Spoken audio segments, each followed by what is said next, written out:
Welcome to Vantage Point. I'm Marcia Boyles, and I'm delighted this morning to begin, as usual, by introducing my co-host and co-producer. Good morning, Kathleen Taylor. Good morning. I am going to come back to your title because we want to talk a bit about that. Let me begin, however, by introducing our guest today, our fellow resident, Eloise Stinger. Welcome, Eloise. We're delighted to have you. You have been a regular on our other program, That's Life, but have you been on Vantage Point? I think once. Once before, Several okay. years ago.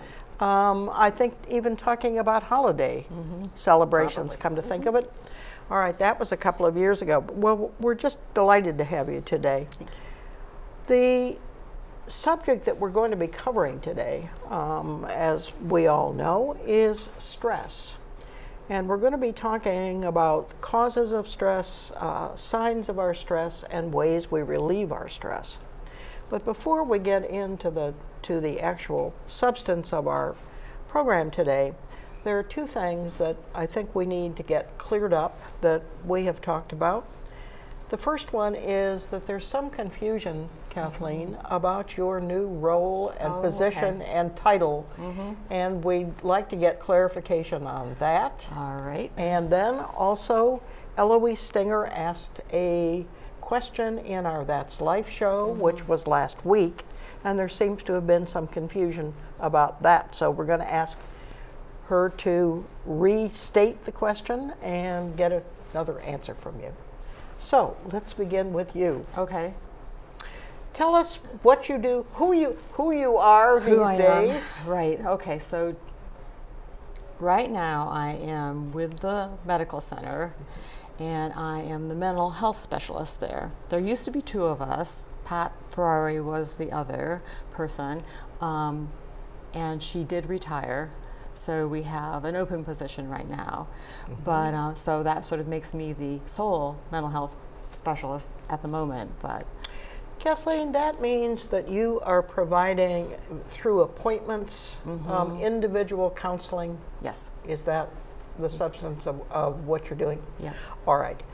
And that's a new role. You came from being the social work manager. Correct. Here in independent living. Correct. Yeah.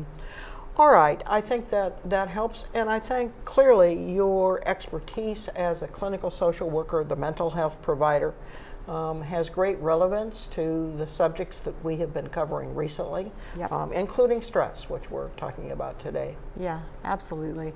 Yeah, I mean, I think that you had asked me about, going into these things, these mental health issues more, I'm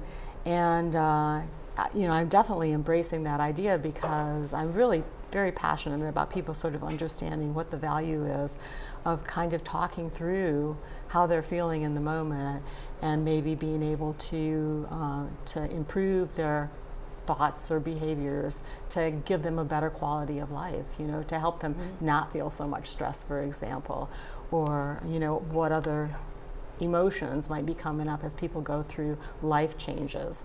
So I'm really happy to be able to do that and give people more information about what counseling or being in therapy might look like. Well, as we have all talked about in the past, we didn't come from generations where mental health issues were often addressed. Right. And so I think your availability, your accessibility is enormously important to this community. And yes, I absolutely pushed to get topics that are relevant to mental health issues on our agenda because I think they're extremely important. I mean, we're all facing certain challenges, and the more help we can get, and the better we do it. Clearly. It strengthens all of us. Yeah, absolutely. And I think that the idea, like you said, people are not necessarily familiar with the idea of going to a counselor or going to a therapist.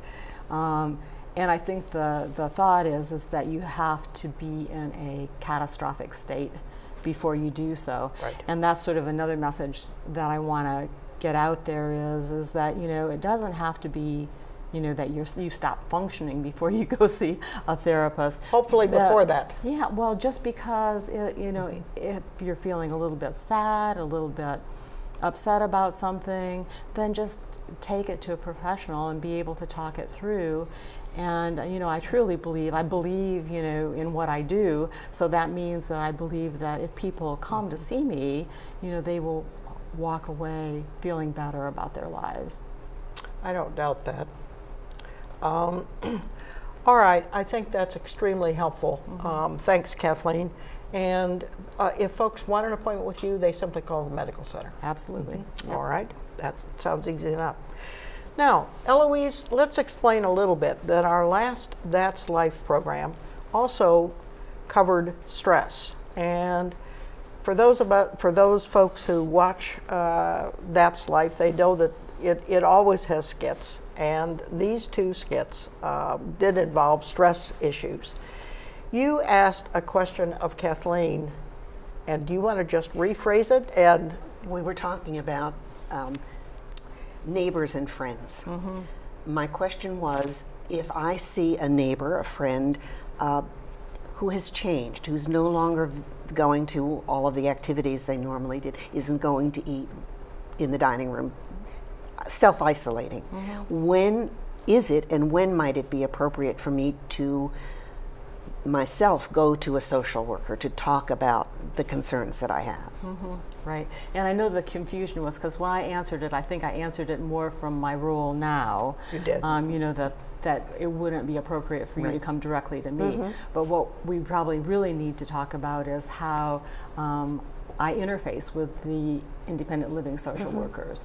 And so what would be appropriate, and what we talk about all the time, is that if you have a concern about a fellow resident, that you can reach out to your independent living social workers and let them know about your concerns. They can do that initial assessment and then kind of get a better idea about what's going on, and then they can make a recommendation to that person for mental health services. They can also give a professional referral to me. So it just sort of closes that gap, and I think it's good in that it takes the resident kind of out of the middle at that point too. Yes, that's a wonderful clarification. Okay. It really is. And I think we can talk with some of the people who approached us about the concerns and explain to watch this program and also to the correct procedure. The social workers in independent living are still doing the same thing. Their role is the same. That they're there to provide support to the residents and to help them access resources and services in the community. part of the confusion, I suspect, too, was the fact that the social workers have been renamed. Oh, yeah. Well, you hear me being resistant. I'm resistant to not calling them by their proper name. I know that's resident service coordinators. The residents are not crazy about the change either. But all of our resident service coordinators are master's level trained social workers. So this was very important, especially to the people who spoke to me about the fact that they did not have family. They might have nieces or nephews at a distance, but they didn't have local family, and if they couldn't see in themselves that they were declining, they needed to be able to rely on a good friend to step in. Yeah, absolutely. And that's terrific. Yeah, yeah. And I mean, I've said this a lot of times, and I know you guys believe it, that it's the community, the residents, the support that they give each other is so crucial. Certainly to stress, but also to just other life situations that people go through, that if you have that good friend that can kind of be your safety net a little bit too, and notice when you might be struggling. Right. Yeah, if you don't have family in the area. I mean, I honestly think that sometimes the friends are better at making those observations. They see us more often than us more often than family. You know, Absolutely. Adult children sometimes really have a lot of trouble seeing when mom or dad is having trouble. So I think the friends are the best. And our adult children very often only see us when we're at our best. Yeah, true. You know, when you we're pull together. Exactly. Not on the day-to-day issues. Exactly. That's a good way of putting it. Well, I think that helps a lot. Yes, there really was some confusion about that, so I'm glad we were able to get that straightened away. let me begin the actual substance of this particular program by explaining how we actually got the information that we're going to be talking about here today. We used a totally unscientific survey of residents. I actually occasionally stop folks in the hallway that I know and ask them what their stressors were and how they were relieving it. I sent out an email to, I don't know, a number of friends asking the same question.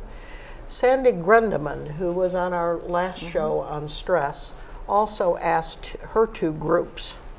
So I think we probably have about 30 residents who we got information from in one fashion or another. So this is, I think, a fairly representative group of responses and residents. Now let me just briefly tell everybody how we're going to approach this. We're going to start with the causes of our stress. What do we find the most stressful? Eloise and I are going to alternate, take turns in going through the list that we have. After we've talked about causes, then we're going to switch over to how do I recognize stress? And I would like to have you talk a bit about that, Kathleen, because I know you feel very strongly that we need to recognize in ourselves when we are stressed. Yeah, I'll just pipe in. Please, in fact, this whole conversation, we need to pipe in with each other. So I hope we aren't any of us shy. So I think that's probably going to happen. And then the last part, we're going to be talking about ways that we have found to relieve our stress. Now, I should also preface all this by saying I don't know how far we're going to get through this list, or even if we're going to get through the list. If we don't, we'll do another program. But at least we'll start, and I think this is very interesting, probably to residents, only because these are typical, I think, of our residents, and one would hope that they might offer some suggestions, some ideas, some thoughts about stress. Let's begin with the causes of our stress. Certainly, this will come as no surprise that one of the main things that I am hearing from friends and acquaintances is that the politics of the day are creating incredible stress. And I don't think it matters which side of the political divide you occupy. I think the divisiveness and the angst about the politics are with us all. This even, as we all know, permeates down to the dinner table and folks not having dinner with old friends because they're of a different political stripe. Definite discomfort with old friends in some cases, and that's got to add to the angst of it. One of the things that occurred to me is that you had talked about uncertainty as being a stressor, and do you think this applies here? Yeah, I mean, I think it does to the extent that we sort of like to know that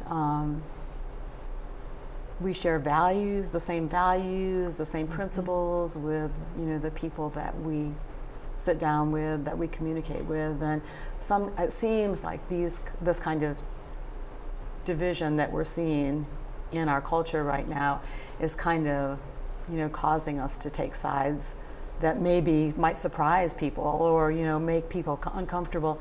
I think that in general, conflict is not something that people deal with easily.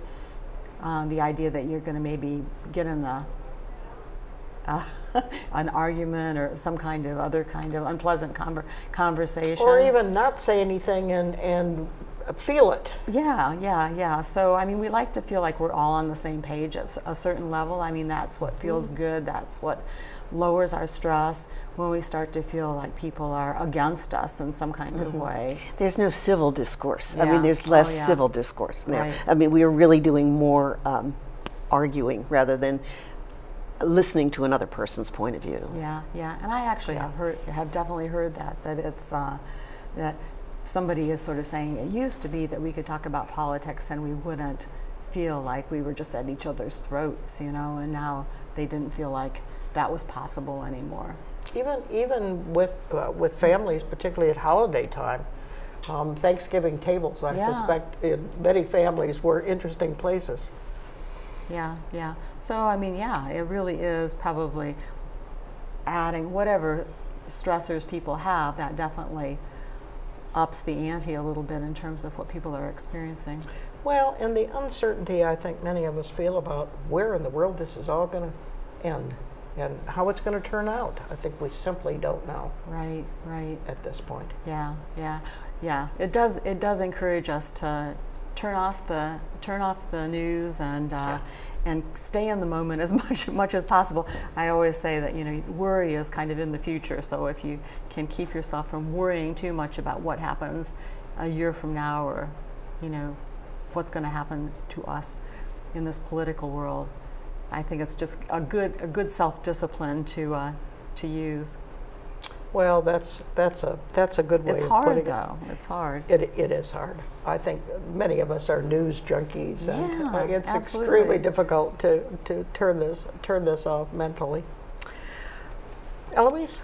The second, and certainly a very important cause of stress, is relationships and other people's issues.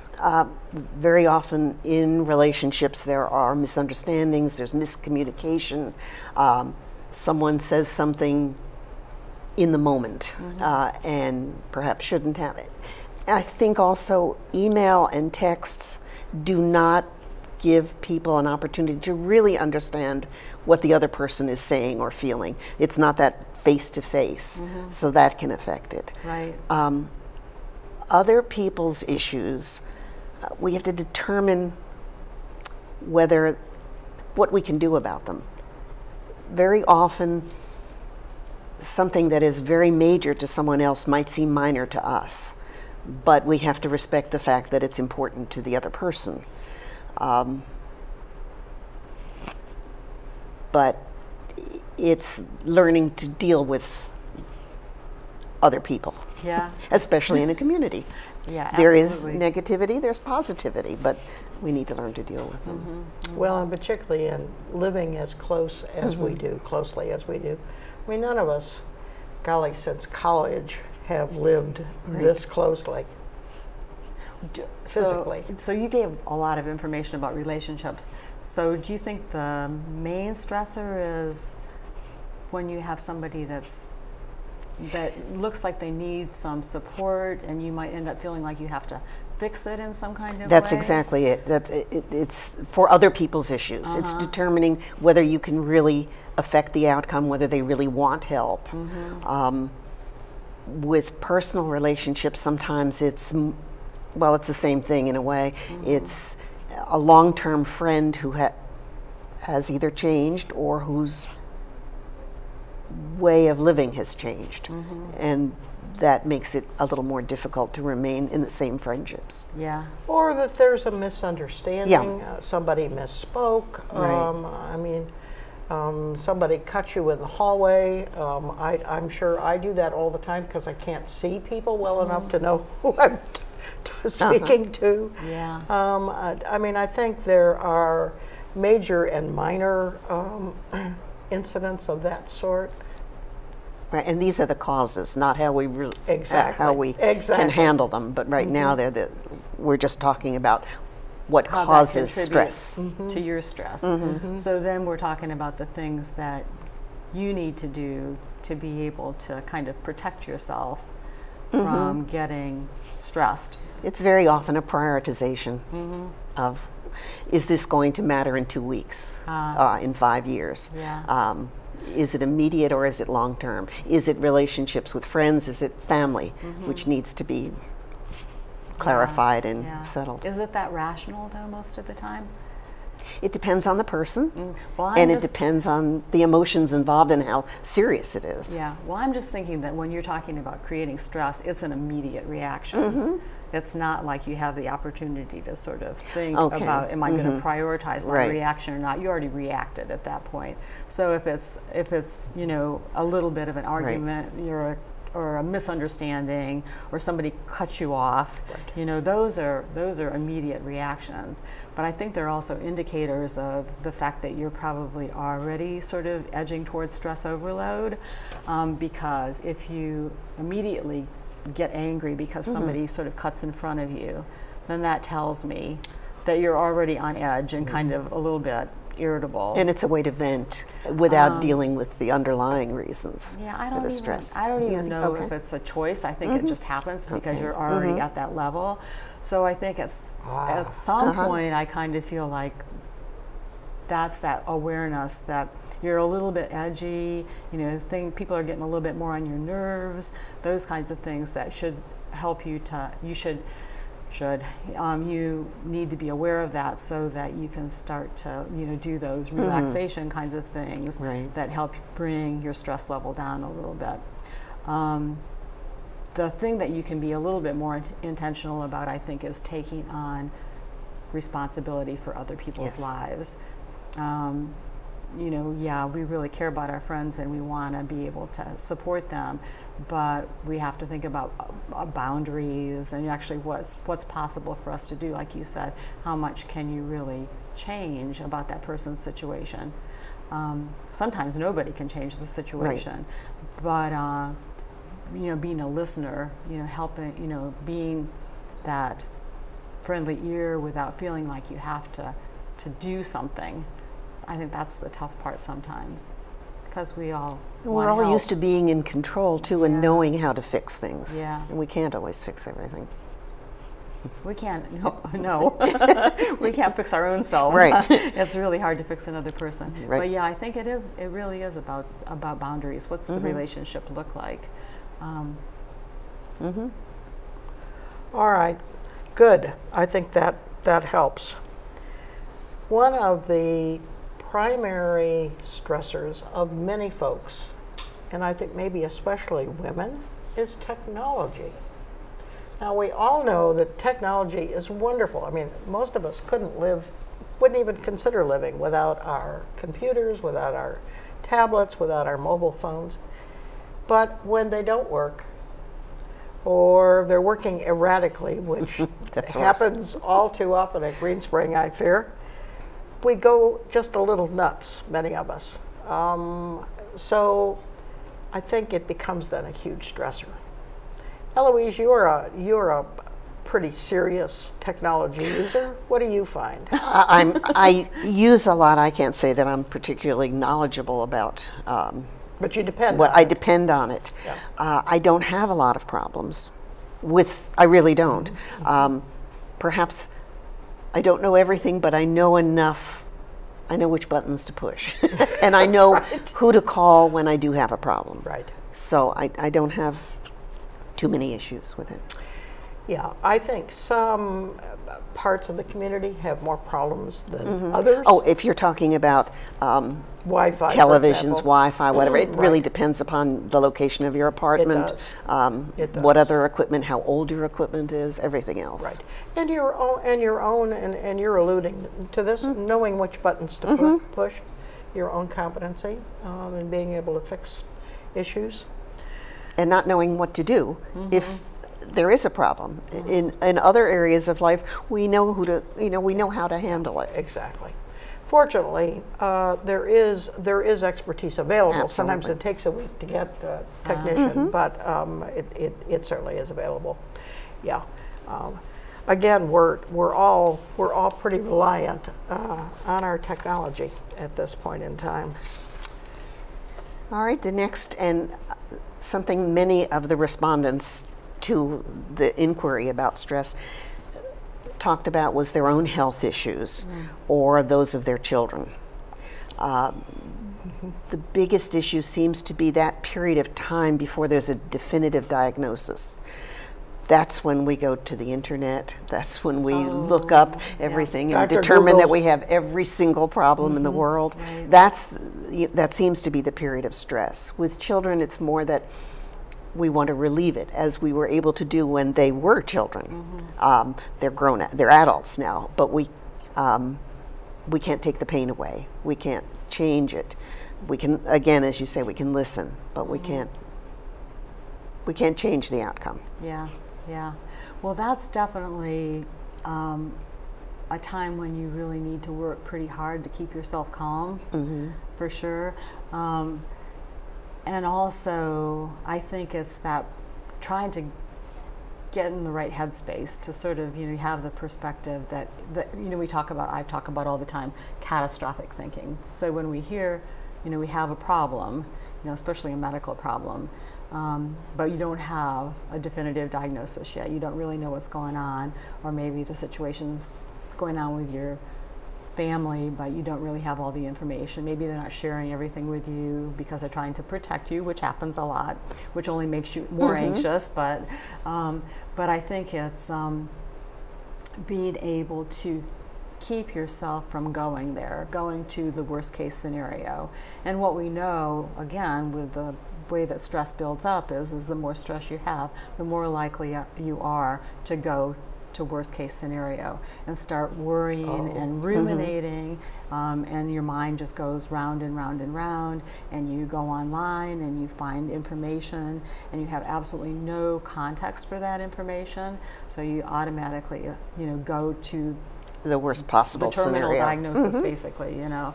And so it really does come to, you know, that awareness of when you're getting pretty rubbed up about the problem, and doing whatever you can, you know, using the strategies that you have to be able to keep yourself as calm as possible. All right, I think that's a very important point.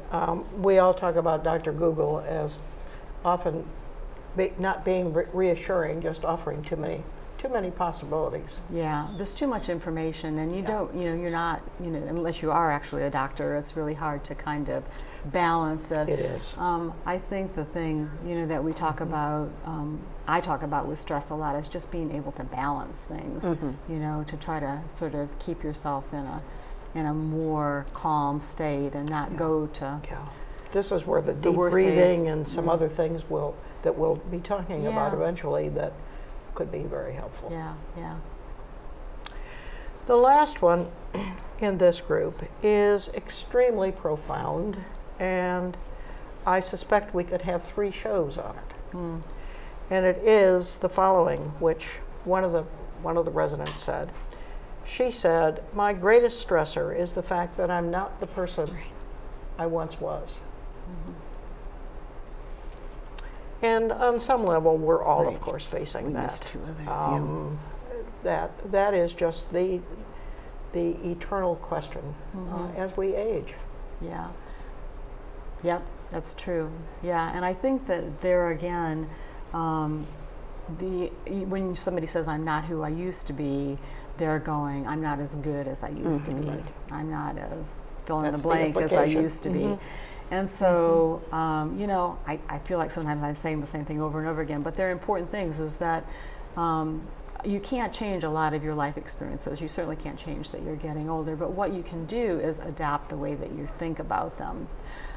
So, you know, the idea that I'm not that same person, yes, that's right, you know, but does that mean that you're not as good? So let's talk about, you know, what's different about you in a positive way, that you know, have all these life experiences that you can draw on, that maybe you're, you know, more relaxed about certain things. So you have, you know, all of your life has formed you. Is that a negative thing?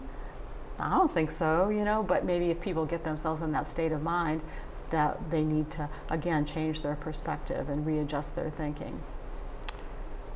Eloise? Yeah, I think it's redefining your self-worth, what it is that you, what's important to you.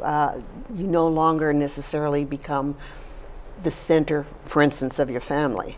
You know, the adult children are moving off on their own. They don't need you. You're not needed the same way. So you no longer have that control. I always go back to the control issues of being the person everyone comes to for advice. Right, right. But there can be some positives to that. Yes, there can be if you, but you have to be release able to see that. It's those expectations Yes, about what you're supposed to be. We knew we were going to run out of time. I was going to say, but at least what we did this morning was to finish the list of the causes. Right. Of we did have two other causes that maybe we can discuss. The overload of commitments. Oh yes, that's right. And the inability to cope. All right. All right. We may want to come back a little bit to that at some point. The overload of commitment was a kind of a cute statement, which I'll throw out here just because we all enjoyed it and thought it was funny. He said, my gut says, no, no, and my mouth says, oh, I'd love to do it. And so I get myself and that's a great one. That's a perfect one. It was. I think we all tend to do that. All right. Kathleen, I think what we agreed will now happen is that we'll have a part two. In our next show, we'll talk more about our signs of stress and how we can relieve them. Yeah, yeah. So, all right, we got a date. Okay.